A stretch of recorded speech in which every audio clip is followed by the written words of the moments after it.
Imagine this, you wake up one morning and the world feels like it's spinning out of control. The weather is unpredictable, people around you are acting in ways you don't understand, and life seems to throw one curveball after another. You feel overwhelmed, frustrated, and powerless. But here's the truth, you are not powerless.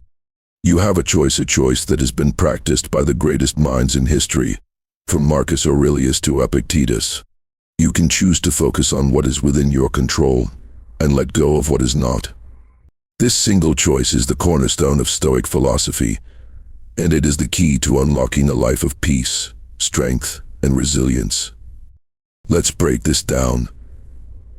What does it mean to control what you can?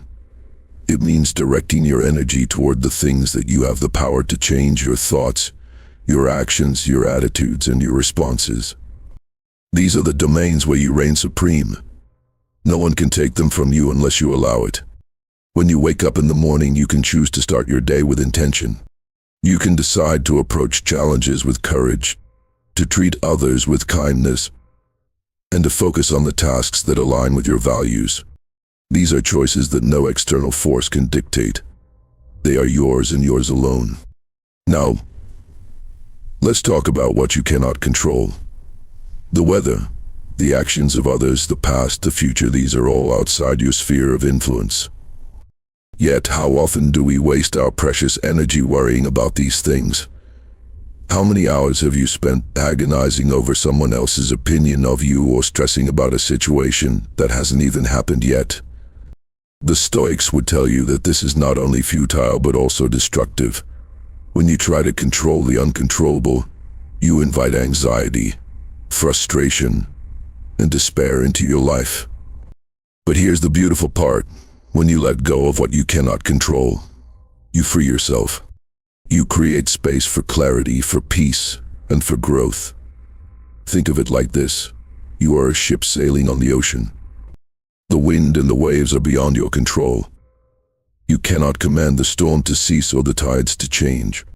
But you can adjust your sails. You can steer your ship with skill and determination. You can choose how to navigate the waters, no matter how rough they may be. This is the essence of Stoic wisdom, focusing on your response rather than the circumstances. Let me give you an example. Imagine you're at work, and a colleague says something hurtful to you. Your first instinct might be to react, to lash out, to defend yourself, or to dwell on the comment for hours. But here's the Stoic approach: pause. Recognize that their words and actions are beyond your control. What they say says more about them than it does about you. What you can control is how you respond.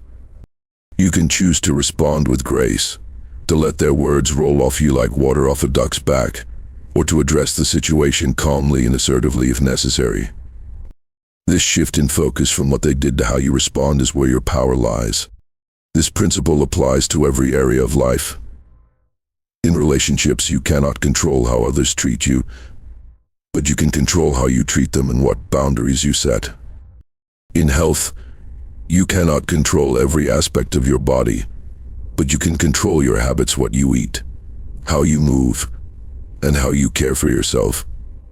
In your career, you cannot control the economy or the decisions of your superiors, but you can control your effort, your attitude, and your commitment to growth. The beauty of this philosophy is that it simplifies life. It cuts through the noise and brings you back to what truly matters: your choices.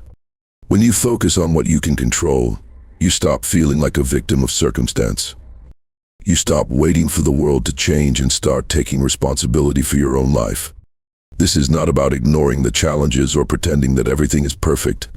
It's about acknowledging the reality of your situation and then asking yourself, what can I do about it? Now, I know what you might be thinking.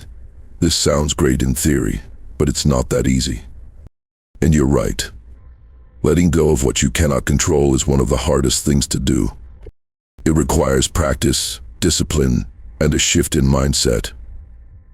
But here's the good news. Every moment is an opportunity to practice. Every challenge is a chance to strengthen your Stoic muscles. Start small. The next time you're stuck in traffic, instead of fuming and cursing the universe, Take a deep breath and remind yourself that the traffic is beyond your control. Use that time to listen to a podcast, to reflect on your day, or simply to be present. The next time someone criticizes you, instead of letting it ruin your mood, remind yourself that their opinion is not within your control. Focus instead on how you can learn from the feedback or let it go if it's not constructive. Over time, these small choices add up.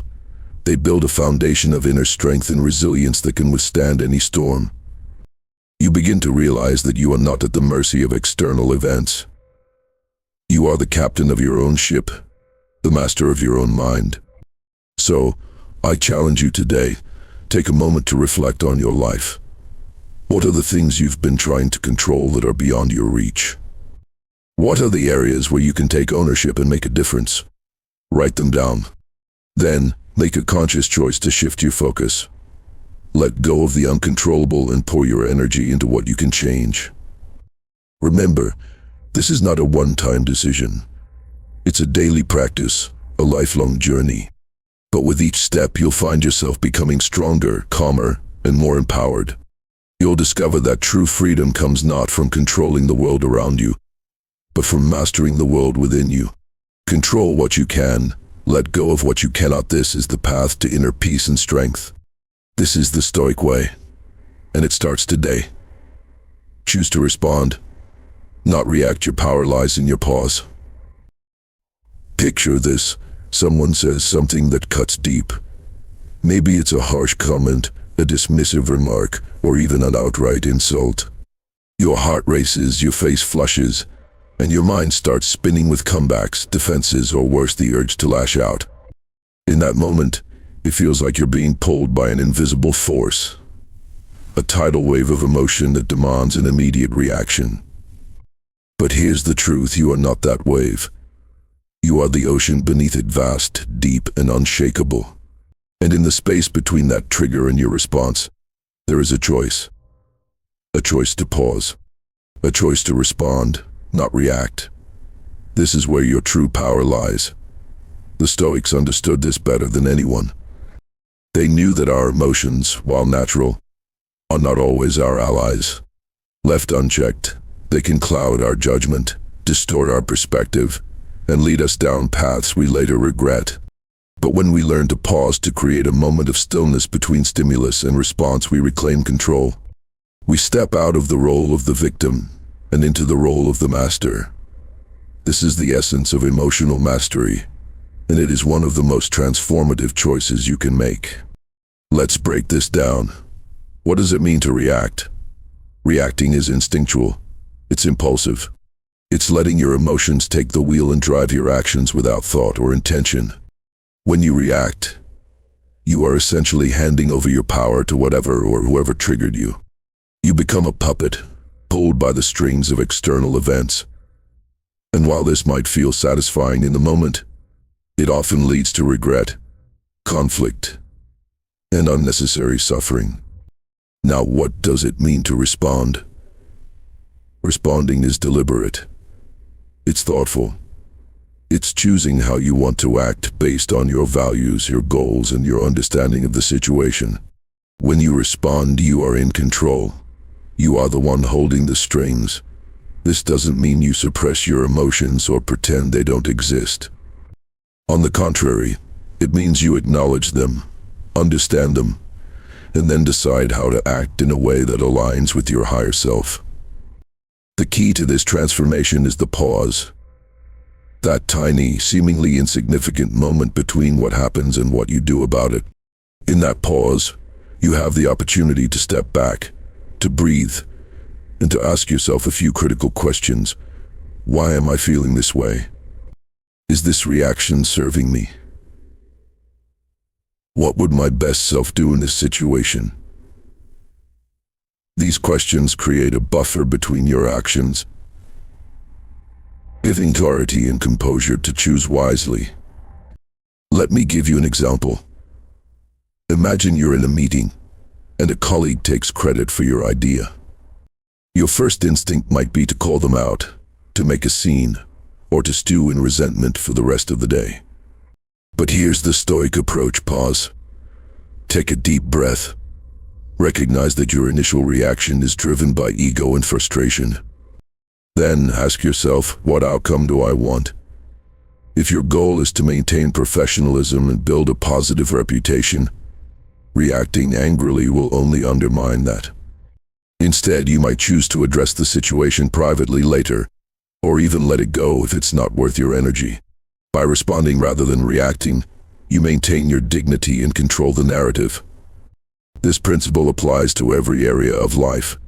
In relationships, when someone says something hurtful, you can choose to respond with compassion rather than defensiveness. In traffic, when someone cuts you off, you can choose to let it go rather than let it ruin them. In your personal growth, when you face a setback, you can choose to see it as an opportunity to learn rather than a reason to give up. The beauty of this practice is that it doesn't just change how you handle external events, it changes how you see yourself. When you consistently choose to respond rather than react, you start to see yourself as someone who is calm, composed, and in control. You begin to trust yourself more, and others begin to trust you too. This creates a positive feedback loop, reinforcing your ability to handle whatever life throws your way. Now, I know what you might be thinking. This sounds great, but it's easier said than done. And you're right. Choosing to respond rather than react is a skill, and like any skill, it takes practice. But here's the good news. Every moment is an opportunity to practice. Every challenge is a chance to strengthen your ability to pause and choose. Start small. The next time you feel a surge of anger, frustration, or anxiety, take a deep breath. Count to 3. Remind yourself that you have a choice. Ask yourself, what would my best self do right now? Over time, this pause will become second nature. You'll find yourself responding with grace and intention more often than not. But let's be honest, there will be times when you slip up. When the emotions are too strong, the trigger too sharp, and you react in a way you later regret. And that's okay. This is not about perfection, it's about progress. When you do slip up, take a moment to reflect. What triggered you? What could you have done differently? How can you handle a similar situation better next time? This reflection turns mistakes into lessons, and lessons into growth. The Stoics believed that the mind is like a garden. If you neglect it, weeds will grow: anger, fear, impulsivity. But if you tend to it with care, you can cultivate virtues like patience, wisdom, and self-control. Choosing to respond rather than react is one of the most powerful ways to tend to your mental garden. It's a daily practice, a lifelong commitment, but one that pays dividends in every area of your life. So I challenge you today. The next time you feel that surge of emotion, that urge to react, remember your power lies in the pause. Take a breath, step back, choose to respond, not react. This is the path to emotional mastery. This is the Stoic way. And it starts with you. Every moment is a choice. Every choice is an opportunity. And every opportunity is a chance to become the best version of yourself. Choose wisely. Embrace discomfort. It is the forge where resilience is built. Imagine standing at the edge of a cold, rushing river. The water is icy, the current strong, and every instinct in your body screams at you to stay on the shore. But deep down, you know that to reach the other side, to grow, to evolve, to become stronger, you must step into that water. Discomfort is that river. It's the barrier between who you can become. And the choice to embrace it, to willingly step into its challenging currents, is where true resilience is forged. The Stoics understood this better than anyone. They didn't shy away from discomfort. They leaned into it. They trained their minds and bodies to endure hardship because they knew that comfort is the enemy of growth. Think about it. When was the last time you achieved something meaningful without facing some form of discomfort? Whether it's physical, emotional, or mental, discomfort is the price of progress. It's the fire that tempers the steel of your character, making you stronger, sharper, and more resilient. But let's be honest, discomfort is, well, uncomfortable. It's human nature to avoid it. We seek out the path of least resistance, the cozy routines, the safe choices, and while there's nothing wrong with comfort in moderation, it becomes a trap when it keeps us stagnant. When we avoid discomfort, we avoid growth. We stay small, confined to the limits of what we already know and can already do. The Stoics, however, had a different approach. They practiced something called voluntary discomfort, deliberately putting themselves in challenging situations to build resilience and gratitude. For example, they might fast for a day to appreciate the value of food, sleep on the floor to remember the luxury of a bed, or expose themselves to cold to strengthen their endurance. These practices weren't about punishing themselves, they were about preparing themselves. They knew that life would inevitably bring hardships, and by willingly facing discomfort, they could meet those hardships with strength and grace. So, how can you apply this in your own life? Start small. Maybe it's waking up 30 minutes earlier to exercise, even when your bed feels impossibly cozy. Maybe it's having that difficult conversation you've been avoiding, even though it makes your stomach churn. Maybe it's taking on a new challenge at work, even though it feels intimidating. These small acts of embracing discomfort add up. They train your mind to see challenges not as threats, but as opportunities. Here's the thing, discomfort is temporary, but the growth it brings is permanent. Every time you push through a difficult workout, you build physical strength. Every time you face a fear, you build emotional courage. Every time you tackle a problem, you build mental resilience. These are the qualities that will carry you through life's inevitable storms. But embracing discomfort isn't just about building resilience. It's also about cultivating gratitude. When you willingly step into discomfort, you gain a deeper appreciation for the comforts you often take for granted. That warm bed feels even more inviting after a night on the floor. That meal tastes even more satisfying after a day of fasting. That moment of rest feels even more deserved after a hard day's work. Discomfort, in this way, becomes a teacher, a reminder of the abundance and privilege that already exists in your life. Now, I'm not saying you should seek out suffering for its own sake. That's not the point. The point is to stop running from discomfort when it serves a purpose. To recognize that growth lies on the other side of fear, effort, and challenge. To understand that resilience isn't something you're born with, it's something you build, one uncomfortable moment at a time. So I challenge you today, where in your life are you avoiding discomfort? Whether it's physical, emotional, or mental, embrace it. Step into that river. Feel the cold, the resistance, the challenge, and know that on the other side lies a stronger, braver, more resilient version of yourself.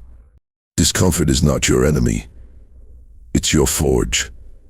And in its flames, you will find the strength to endure, to overcome, and to thrive. This is the Stoic way. And it starts with you. Conclusion. The power of Stoic choices, ladies and gentlemen. As we come to the end of this journey through Stoic wisdom, let's take a moment to reflect on what we've learned. We've explored 10 powerful choices you can make today to transform your life, choices rooted in the timeless principles of Stoicism. From controlling what you can and letting go of what you cannot, to embracing discomfort and responding rather than reacting. These are not just philosophical ideas. They are actionable steps toward a life of strength, peace, and purpose. The beauty of Stoicism lies in its simplicity. It doesn't promise a life free from challenges or hardships. Instead, it equips you with the tools to face those challenges with courage, clarity, and resilience. It reminds you that, while you cannot control the world around you, you can always control how you respond to it. This is your power. This is your freedom. But let's be clear, these choices are not one-time decisions. They are daily practices, lifelong commitments. Some days you'll rise to the occasion with ease. Other days you'll stumble and fall. And that's okay. What matters is that you keep choosing to pause, to reflect, to grow. Every moment is an opportunity to practice Stoic wisdom, to become the best version of yourself. So, as you leave here today, I challenge you to take these principles and put them into action. Start small. Choose one Stoic practice to focus on this week. Maybe it's pausing before you react, or embracing a moment of discomfort, or practicing gratitude for the simple joys in life. Whatever it is, commit to it. And as you do, watch how these small choices begin to ripple through your life, creating waves of strength, peace, and transformation. Remember, you are the captain of your ship, the master of your mind. The storms of life will come, they always do, but with Stoic wisdom as your compass, you can navigate any challenge with grace and resilience. This is the Stoic way. It's not just a philosophy, it's a way of living, and it starts today. Thank you.